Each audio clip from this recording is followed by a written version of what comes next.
and welcome to the African Tech Roundup, episode 47 for the week ending Monday, March 7th, 2016. This is where we round up the week's most important tech, digital, and innovation news from across the African continent. My name is Andile Masugu, and alas, Defo Mohapi is away again this week, but we do have a jam-packed show you can look forward to.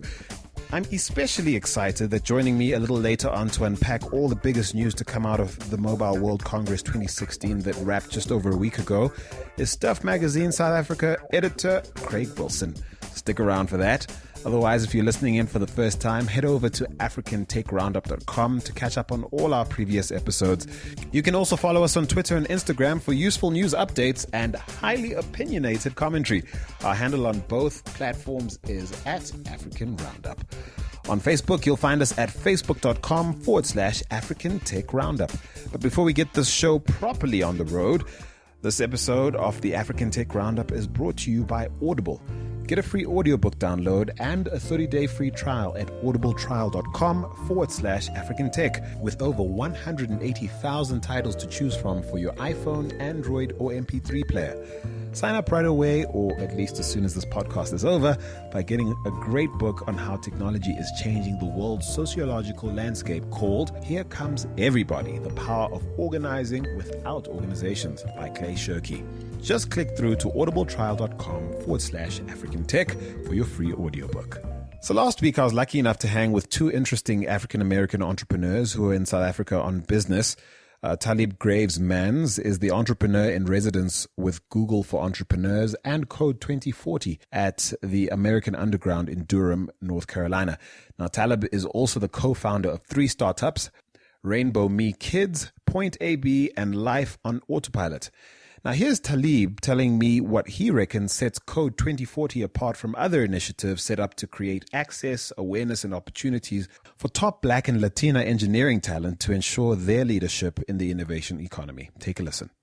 The way Code 2040 built a network, right? We call it a family of people. So right now you have two groups of people. You have the student talent, the computer science student talent, right? That goes through the program and they go into the valley and they develop networks there, right? And then you have the entrepreneurs, right? So just 4 months ago, I was doing a crowdfunding campaign for one of the startups I was working on called Rainbow Me, which is about increasing diversity in kids' entertainment, right? We were going to do a crowdfunding campaign. I'm in the valley for a meeting, right? And because of the network of Code 2040 through the Fellows Program, I meet a young man who just got finished doing an internship at Indiegogo, right? A Latino young man who's part of our network, of our family. And when I told him I'm working on doing a crowdfunding campaign and I want to raise $35,000, he says, all right, I'm going to plug you into the network of the people at the organization that'll help me get it done, right? That network effect is very valuable, even more valuable than the $40,000, because what we have is limited access to the resources of people and the network effect, which I think is pivotal in being able to grow any venture, whether that's technology or not. We have over approximately 100 fellows who have graduated the program that are currently working in roles, and I can pick up a phone or send a WhatsApp or a text message to those people, and they're going to open up their Rolodex to me, and I'm going to do the same for them. Jordan Jack is the other African-American entrepreneur I chatted with. He's an aerospace engineer and a celebrated commercial airline pilot for a leading global carrier. He's also had a long stint working in investment banking, and currently he's leveraging all his technical training, professional experience, and impressive network into launching various ventures in new media and international property investments. Now, here's what he had to say when I asked him what he makes of the crazy valuations of Silicon Valley tech startups, many of which are yet to demonstrate any substantial revenue potential, never mind profitability. I'll take a listen to this. What it is, you do have some companies that are receiving a pass, let's say, early on in their development, being valued in the Uber example at higher levels than, let's say, a company like FedEx, who's a large shipping company and airline that has been around since 1978. Whereas Uber, only 5 years old, has a higher valuation, and we don't understand the model yet and can't see, let's say, the viability and the revenue. What I'll say about that is this. These models that we're seeing, like in Amazon, for example, are strikingly different than traditional companies and models. So the revenue models that you're going to see are also going to be different. So you may see a lag in revenue, but I guarantee you that the innovation that surrounds the product is the innate value in those companies, and that is actually where the investors, where the shareholders are basically banking. They're banking on the innovation itself, because it could be, for example, in the Uber example, in the WhatsApp example, that eventually you have those traditional companies that will want to, and that already have started to integrate these models into their own ecosystems. For example, businesses now directly having accounts with an Uber, as an example. Now, if you were early on as an investor and that wasn't even a possibility at the time, but let's say the founders were able to basically sell you on the fact that where we are now is very much different than where we'll be in 10 years. And this technology that we own, okay, is basically the only technology like it that exists on the planet. And we're already in markets that are multinational. So in the same instance, like my company, my group Axiom, like Talib's company, Life on Autopilot, what we're doing is essentially kind of breaking down borders in terms of being multinational startups. And the ones that you're mentioning are multinational startups. So they're encountering different challenges than a traditional company would, because traditional companies don't start out as a multinational. So revenue models will be different than what we've been used to. In summary, I'll say that is a kind of an evolution in terms of the startup culture, and I think it's a great time for us, for our society and our generation, because it means that young people who have ideas don't have to be disheartened or distracted or dissuaded from actually carrying out that idea, because they see revenue is not the only benchmark that we're looking at anymore. We're looking at innovation. We're looking at, can your product, change someone's lives? Can everyone be a part of it? The revenue is going to come. So I think you have to be patient, and I think you have to be, ahead in terms of innovation. I certainly enjoyed trading notes with Talib and Brien. A big thank you to them. Find our full conversation at soundcloud.com. Just search for African Tech Roundup once you're there, or you can find the link at africantechroundup.com in the blog post for this very episode. And that's episode 47. Now we have some exciting news this week. We're pleased to be partnering with Nest VC to bring you an exciting event called What's Next FinTech.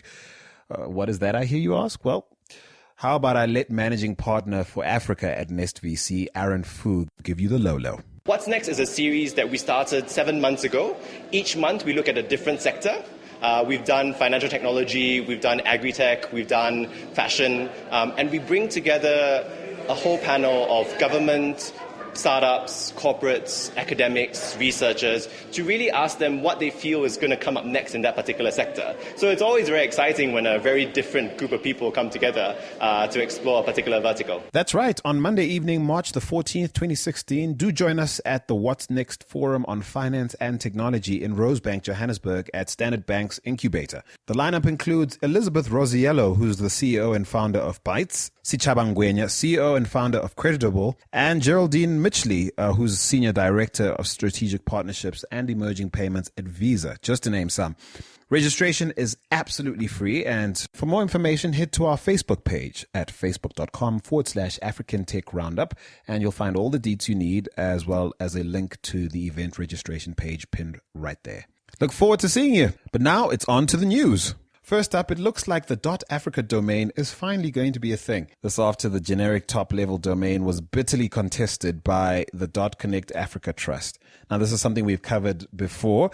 According to board resolutions that ICANN published late last week, there are, quote, no remaining avenues available to .Connect Africa Trust to proceed in the new GTLD program. Hopefully, Africa can finally move forward on this matter. We'll keep you posted. Trust me on that. Well, next, tech recruitment and training firm Andela has announced 2 key partnerships in the last week. The first with tech mentorship firm Code Mentor, and the other with Big Data University, BDU, the IBM initiative aimed at spreading big data literacy in Africa. Now, the second partnership has particularly lofty ambitions. You see, BDU aims to launch 1 million data scientists into the world over the next 10 years by offering courses in big data and databases. Andela is coming on board to help IBM train future data scientists and increase interest into big data among the tech community. Now, we can't hate. Andela can't seem to do much wrong at the moment. Proper stuff, guys. We'll be keeping a close eye on how this particular partnership unfolds. Well, prize for the biggest VC deal of the week goes to the Africa Internet Group, AIG. And they're the parent company of one of Africa's most prominent e-commerce businesses, Jumia.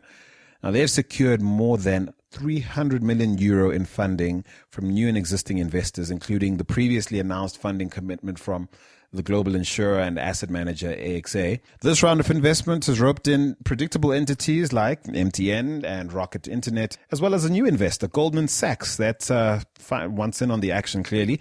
And there's no doubt that action is being led by the poster child for the success of AIG, which is, of course, widely considered to be Jumia. Now, we noted with interest a tweet put out by Marek Mzislowski, aka Chinedu, put out last week, challenging tech journalists not to be lazy in reporting the AIG deal and challenging us all to look under the hood and see what's truly under there. Look, I can't help feeling, though, that as one who's fallen out of the good graces of the folks at Rocket Internet since leaving Jovago NG to start a competing platform, I think I'm calling sour grapes on this one. Sorry, Chinedu. Let the folks celebrate the deal in peace, my guy. You can be sure that we'll be all over them to see what platforms and projects they pour that cash into. Maybe Jovago? Who knows? Perhaps you ought to watch your back, Chinedu. Well, staying with Nigeria, where Uber has come up with a clever innovation to help drivers who are interested in getting on board with them find cars that meet their exacting criteria. Now, they've launched something called Uber Marketplace, a one-stop shop for anyone looking for a car Uber will happily onboard. Now, they're partnering with the likes of Car For You, who will be offering a long-term leasing deal, which includes maintenance and comprehensive insurance. And they're also partnering with car makers Hyundai, Kia, VW, and Nissan, who have put specific vehicle models on offer. I think this is pretty clever. This comes only a week after launching their motorcycle ordering service, Uber Moto, in Kenya. That was just last week. And a new Uber feature that helps you hook up seamlessly with a driver who's, completing a trip nearby. That's available right here in South Africa, just to improve waiting time of customers, is just improving customer experience in general. Smart moves, Uber. We've spoken about what they might need to do to retain relevance right here on the continent, and it seems they're not only doing what we thought they might do, they're stepping up and innovating in areas that we didn't quite expect. Well done to them. Now, coming to South Africa now, just as MTN has started to recover from several months of unpleasantness, Vodacom has sustained a kick in the stomach. Its much publicized deal to buy the majority of fixed line assets held by telecoms firm Neotel is officially off due to, quote, regulatory complexities and certain conditions not being fulfilled. Allow me to translate. We've tried, but we can't find a way to work around the suspension of Neotel CEO Sunil Joshi over the pending investigation into a reportedly dodgy deal with Transnet. Oh, and then there's the small matter of Vodacom's competitors challenging the potential anti-competitive nature of letting Vodacom acquire Neotel's radio frequency spectrum for their sole use. That probably sums it up. Now, Vodacom CEO Shamil Jusab has said in a statement that he's disappointed. And no doubt their shareholders are too. It would have been an excellent acquisition from a strategic point of view. Now, it remains to be seen what will happen to Neotel going forward. Whatever future they have will not be involving Vodacom. That we can know for sure. And that about does it in terms of the week's biggest news. As I announced at the top of the show, and as we promised in last week's episode, I caught up with good friend of the show, Craig Wilson, to give us a detailed assessment of the spectacle that was Mobile Week Congress 2016, which went down in Barcelona just over a week ago. Take a listen.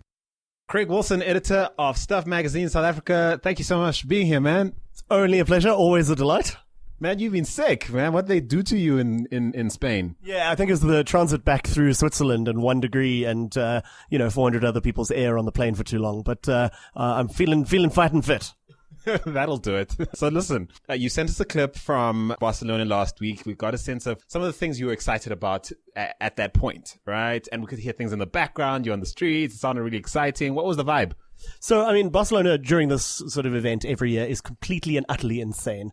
You can't find a hotel anywhere. There are just tens and tens of thousands of people. The streets are packed. And this year, the staff who sort of run the metro and the underground trains went on strike. And of course, it's the most effective time to do this. You get the most attention. But it meant that you couldn't take any trains for the first few days of the event, and there were crazy reduced services. So everyone was spilling out onto the streets. I saw people protesting, some of the staff protesting, they wanted wage hikes and this kind of thing. But it really just meant it was absolute chaos and bedlam because you were sat in traffic for at least an hour anytime you went anywhere. You know, I was going to ask you about that because it sounded like a soccer match in the background while you were speaking, reporting for the show llast week.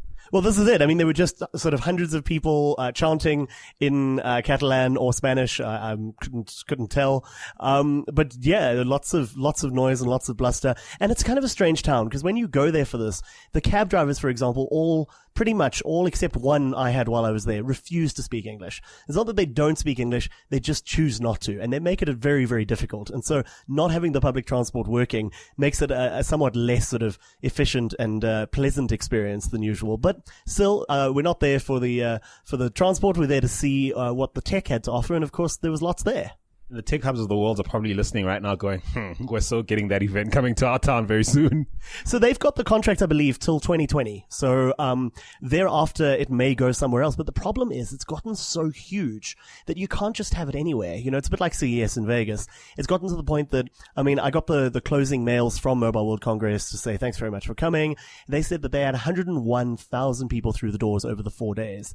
And, I mean, when you look at it's sort of spread over 8 enormous halls. If you imagine something like Gallagher Estate or the Cape Town International Convention Center, it's something like that if you times it by a dozen. To walk from one end to the other, if you don't stop, if you just walk from one hall to the other, takes 35 to 40 minutes. I mean, it is the hugest mobile trade show in the world, and you can't just put it anywhere. So we'll see what happens in 2020. But this year was interesting. I thought it, though, and we'll get to this, of course, that it was a bit less interesting than last year.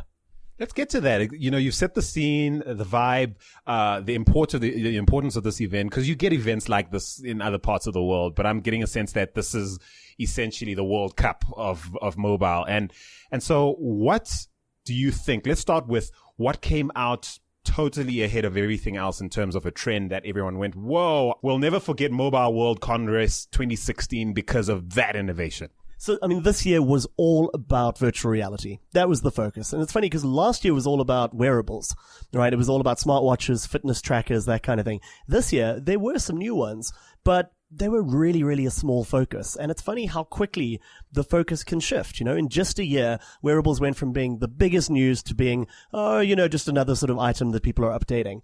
Virtual reality was what everybody wanted to talk about. So you had LG releasing their quite budget sort of VR headset. Instead of going the Samsung route where you clip your phone in to use it as the display, this is actually a headset with the display built in. It's not terribly high res. It's not, very high end. But it gives you a taste, and it's quite an effective, and I suspect it's going to be quite a cheap version, just to get you sort of interested and just to give you a basic experience of it. Then, of course, in the sort of mid-range, you've got the Samsung Gear VR, which is their headset that all of their top-end smartphones click into. And that's just the sort of next notch up, right? It's a little bit slicker, the experience is a bit nicer, and what you get, the package is just a little bit better. Those sell here, you can get them in South Africa already, they're about 2,000 Rand, and if you order the new S7 or S7 Edge from Samsung and you pre-order it before release date, you'll get one of those headsets free. So they were pushing that very hard as well. But then, you keep going up the list and you get the sort of Oculus Rifts, and then you get the HTC Vive. And that was undoubtedly the sort of most hyped, most exciting product to come out of this year. Now, it didn't come out this year. We already knew about it. It had already been talked about. But this was the first real opportunity to play with a finished consumer-ready version of the product. Now, it's going to go on sale in the next couple of months, and it's going to cost about $800, which given our current exchange rate is going to hurt. But it's a really interesting experience. This is a full-on VR headset, sits over your head, has to plug into a very high-spec sort of gaming machine, which they also don't mention. Aside from spending, say, 20 grand on the headset and the controllers, you're going to need a really, really beastly desktop computer to run this thing. But it allows you to, it's got its own sensors and cameras on the outside, so it can sort of map the space around you and create sort of worlds accordingly. So it gives you the most most immersive sort of VR experience that I think anyone's really seen yet. And to have it bundled in this consumer package was really exciting. I'm going to ask you a very simple question. People all over the world listening to this podcast are thinking, why should we care? Why should we go on this trip with all these tech makers and their current fascination with VR? What is the impact in real terms for the average consumer? Let's start with you and I sitting here. Aside from the awe and wonder of just, visiting worlds that we're not actually in.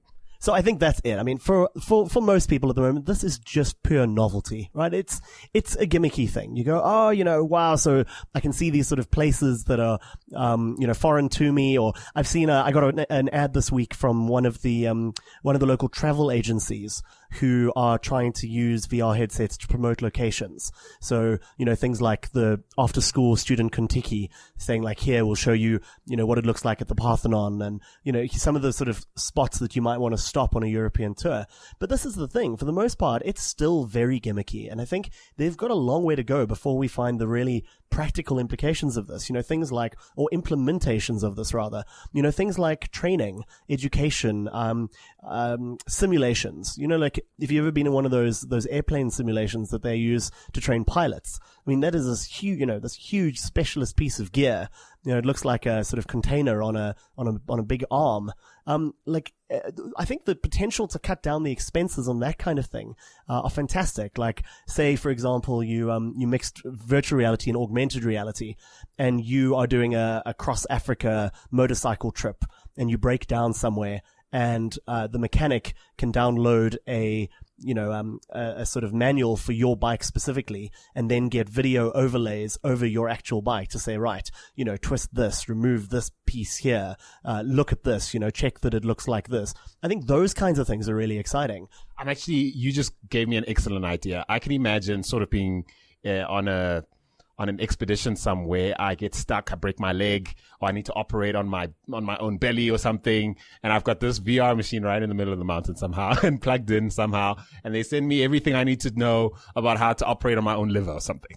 Exactly. I think the healthcare stuff is amazing as well, or in war zones, unusual things that happen, and that, you've got people with, I think it's great for people who have some skill already, say like doctors in far-flung regions who, have some basic medical skills but may need to perform a very specific procedure that they haven't necessarily done. I think it's things like that where VR has huge possibilities. But until then, in the meantime, really what we're looking at is it's a luxury, and it's a glorified sort of toy for those people who can afford to and who are interested. I mean, it is fascinating. It is great that it's going to change the way we, game, and I think also for rehabilitation, for training, for people who've had accidents or strokes or this kind of thing. I think there's a lot of potential there, but we've got a long way to go. And I guess what they're hoping to see is that gaming and the other motivators will help bring down the price and will help encourage more people to fool around with it and to find some of those really compelling use cases. I do sense, though, some of these brands are using VR as a way to sort of flex their muscles and give the world a sense of we're ahead of the curve. How much of it is, a lot of it must be PR, surely, just to give people a sense that our brand's relevant and we know what we're doing. If we can make something this awesome, you ought to buy our smartphone.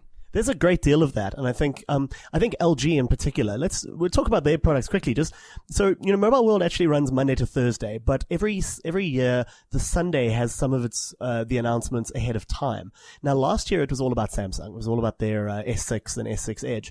This year, LG very cheekily arranged their event a few hours before Samsung's and tried to sort of steal their thunder. And what they unveiled was their new flagship called the G5. We knew that was coming. The rumors. That's the other thing about these conferences. Before you go to them, you pretty much know most of the products that are coming out anyway, because nobody can keep a secret in this business anymore.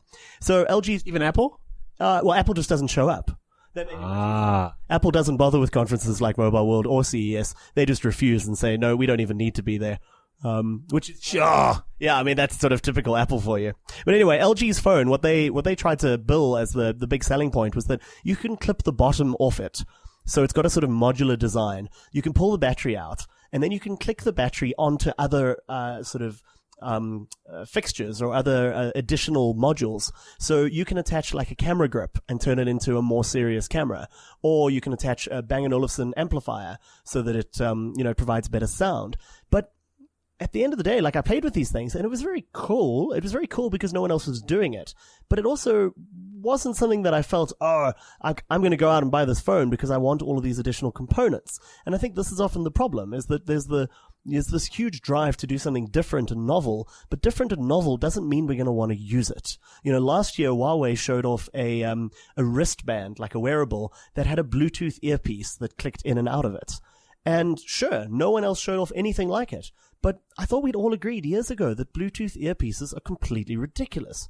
Unless you are in your car all the time, or you're somebody's dad, like no one, I don't know anyone under the age of 40 who uses a Bluetooth earpiece. Sure, some people will keep one in the car, but no one walks around with one anymore. That's become like a 90s movie sort of joke. And this is the thing, is that, like the Huawei wrist-worn earpiece or the swappable components of the LG, they're novel, but just because they're novel doesn't mean we want them. So this whole Silicon Valley obsession with novelty for the sake of novelty, well, certainly falls flat around here, where we tend to buy into things because we can actually use them, or they are of a significant value to us. And let's talk about that. There's this huge narrative, the fact that we're probably the fastest growing, correct me if I'm wrong, the fastest growing mobile market in, corporately as the continent in the world. And do those sort of narratives filter to places like Mobile World? And if they do, how are they delivered to the rest of the world? And what's the interaction? So there were some talks about emerging markets. A lot of it, though, was focusing on things like more efficient ways to roll out 3G, 4G. Of course, then the Europeans are also already talking about 5G. And they were talking about connectivity. And this is it, how to get people connected. Mark Zuckerberg spoke at the Samsung S7 event about exactly that, and sort of bemoaned the fixation in the first world on faster and faster connectivity, when he said that really what we should be looking at is getting people in emerging markets who've never had any connectivity to speak of, or, who just aren't yet online, that really we should be focusing on that instead. And there was talk around it, but in terms of actual products and so on, when you went to brands and you spoke to them, the focus was very much on the top end of the market. It was very hard to get anyone to say anything really concrete about the lower end. I mean, even Ford, for example, Ford, the motor company, I spent a lot of time at their stand while I was there, and they were showing off their Sync 3, which is their in-car sort of entertainment and infotainment system. And I said to them, well, we spoke at length about it, about what had changed from the previous version, what it can do, how it's, how to make, how it's important to have drivers not be distracted on the roads, and this sort of thing. And we said, well, when is this coming to emerging markets? They weren't sure. And so I was speaking to Gijs Kappers just the other day, the founder and CEO of Wise Talk, and a lot of the stuff they're doing over at Wise Talk has to do with the reality on the continent, which is, in terms of mobile, which is we still have tons of feature phone users, and that's not changing quite as quickly as people thought it would. Sure, a lot of people are taking up smartphones, and that's happening faster than we expected, but certainly not dropping off in terms of not using feature phones. And so what's your take home from everything you saw, given our reality in Africa around the use of feature phones still? So the feature phones one is fascinating too, because it's increasingly, it's not a problem about the cost of smartphones, right? We're seeing tons of sub $100 smartphones. We're seeing smartphones that are getting so cheap, they compete with feature phone prices. I mean, even local operators like Vodacom and MTN have basic smartphones that are under, I think, 700 Rand for some of them. The problem there, though, is battery life, right? Feature phones maintain a huge appeal in part because the good ones will last 4 or 5 days on a charge. And this is, I guess, again, what a lot of people forget. When electricity is irregular or difficult to come by, that sort of longevity can make a huge difference to your actual experience of using a device. It's no good if your device has GPS and a camera if it's, off and doesn't work for half of the week, and you can only keep it running for a day and a half. So I think feature phones still have an enormous place and role to play in this market. We see this with Alcatel as well. Now, Alcatel rebranded at Mobile World. They used to be Alcatel One Touch. They've now dropped the One Touch bit, and they're still really dedicated to releasing high quality feature phones. We played with a couple of them, and they're just fantastic. And they've really understood, I think, that for emerging markets, this sort of product isn't going to go away, and that there is great value in continuing to eke out everything you can from that market segment. So it is nice to see that some people do still pay attention to it, but it's always difficult at these kinds of events because obviously, it's all about the flashiest and the best and the newest and the greatest. And so there is, if you dig deep enough, there is some emerging market stuff, but it's by no means the focus. And everyone seems a little sort of surprised when you want to talk about it.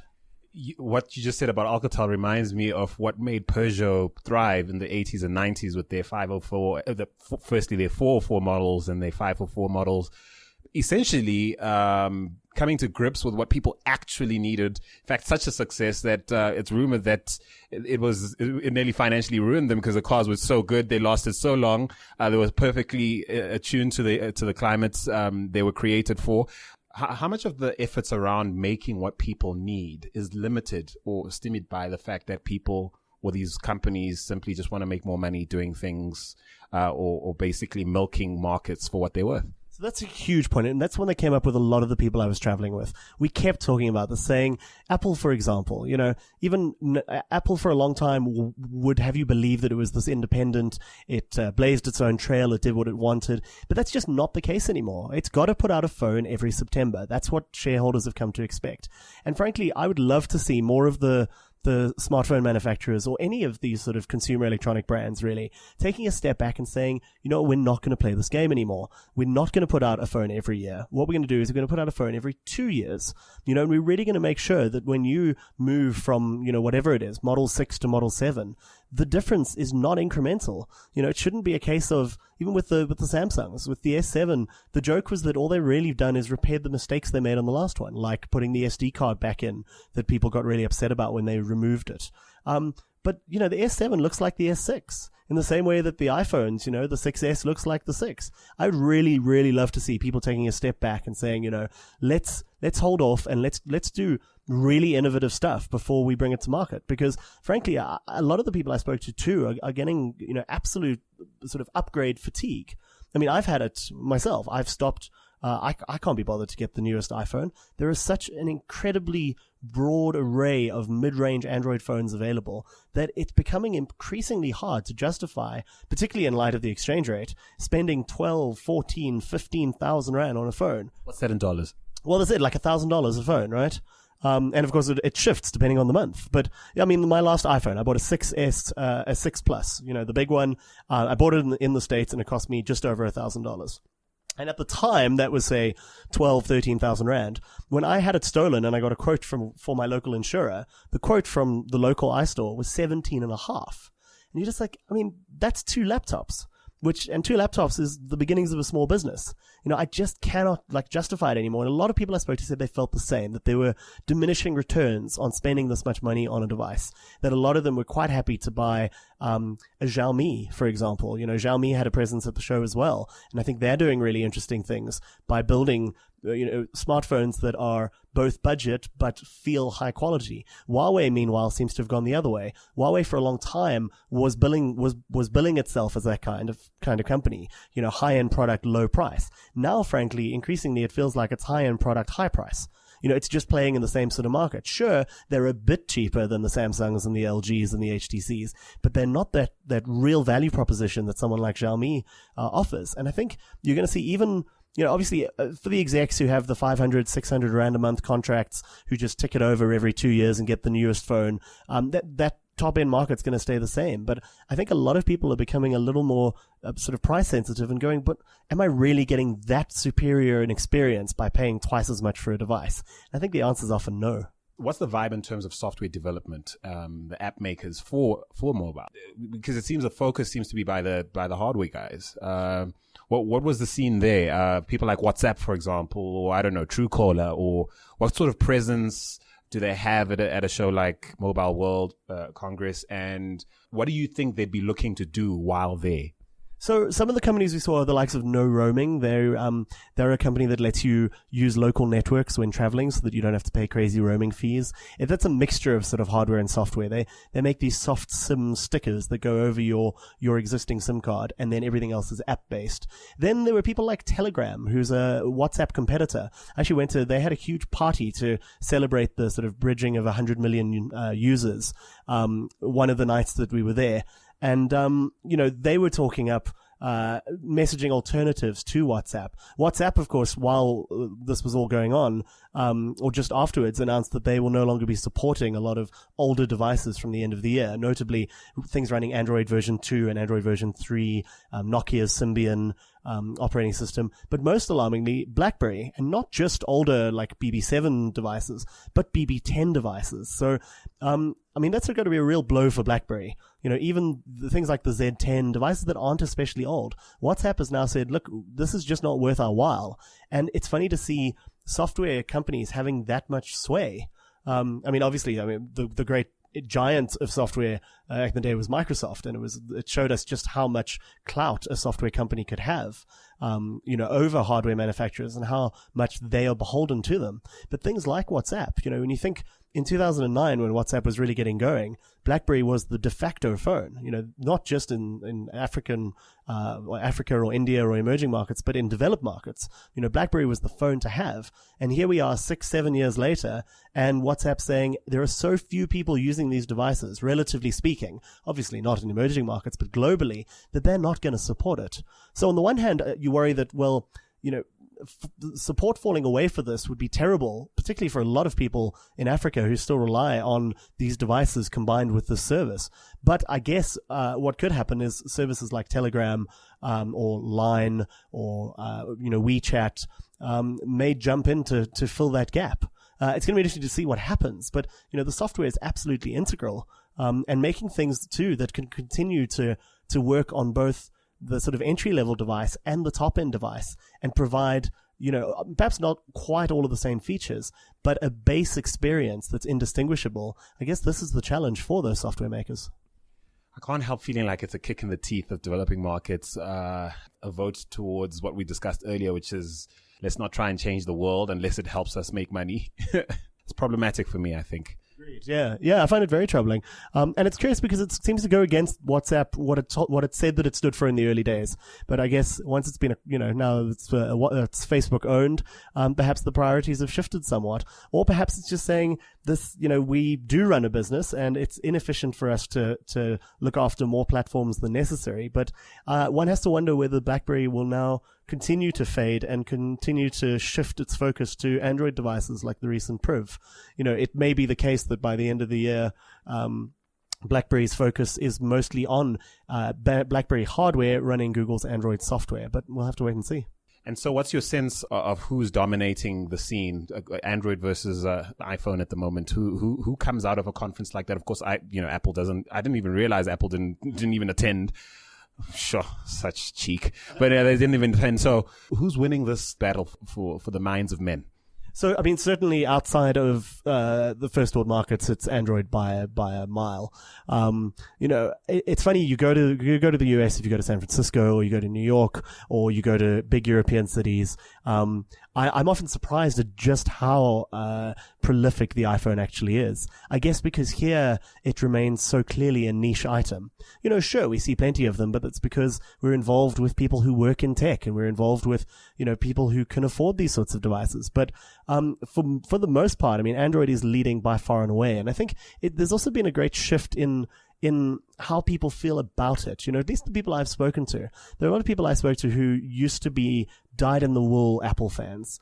And that seems to be weakening. It feels like, in some sense, like Apple's just not quite as slick and quite as tidy as it used to be. People I know who used to run their everything on Apple are saying, well, AirDrop doesn't always work. That's the sort of transfer tool, between devices. Things just aren't as slick and as reliable as they used to be. Android, meanwhile, is getting better and better. I'm busy. I'm running an Android phone now as my primary device for the first time in about 4 years. I used to be one of those Apple folk. And I got to say, the experience is great. It's really easy, and it doesn't make a difference anymore that I use a Mac computer and an Android phone, because pretty much everything I'm using is Google anyway, right? It's all cloud-based. All the documents go to Dropbox. My mail comes through Gmail. My calendar comes through Google Calendar. It just happens, the end device, the hardware kind of matters less and less to me because I'm way more embedded in the software services that I've decided to use. Those are the ones that matter. And of course, it's in their interest to make sure they work on every platform.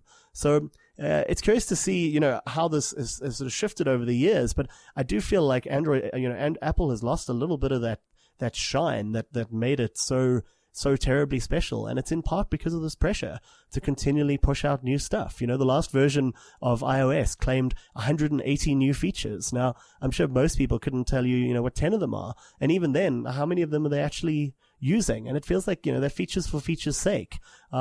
Whereas I guess the flexibility of Android and its ability to power everything from basic devices to the latest, shiniest, top-end Samsung, that gives it a leg up and gives it a role in emerging markets that's not going to go away anytime soon.